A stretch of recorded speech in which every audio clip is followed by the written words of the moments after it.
ఖమ్మం జిల్లా తిరుమలాయపాలెం మండలం జీరోలుకి బందంపల్లికి ఉన్న రహదారి కొట్టకపోవడం వల్ల ఇక్కడున్న ప్రజలు అటు ఇటు దాటడానికి చాలా ఇబ్బంది పడుతున్నారు. ఇక్కడ చూడొచ్చు విజువల్స్.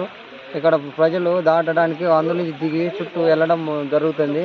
బాగా వరదలు రావడం, 2 రోజుల కింద బాగా వరదలు రావడంతో ఇక్కడ వంతెన మొత్తం తెగిపోయి రోడ్డు కూడా అంతా మధ్యలోకి తెగడం జరిగింది. ఈ రోడ్డు పైకి తన్నడం, వాటర్ వెనక్కి తన్నడం వల్ల, వెనక్కిలా పోవడం వల్ల పక్కనున్న పంట పొలాలు మొత్తం భారీగా నష్టం చేకూరడం జరిగింది. పొలాలు కావచ్చు, పత్తులు మొత్తం అన్నీ నీట మునిగి రైతులు మాత్రం చాలా ఇబ్బంది పడతారు. ఇప్పటికైనా ప్రభుత్వం మమ్మల్ని ఆదుకోవాలి అని చెప్పేసి ఇక్కడున్న ప్రజలు వేడుకుంటున్నారు. ఈ పక్కనే ఉన్న గ్రామం బందంపల్లిలో ఒక 30-40 ఇల్లులు మునిగిపోవడం జరిగింది.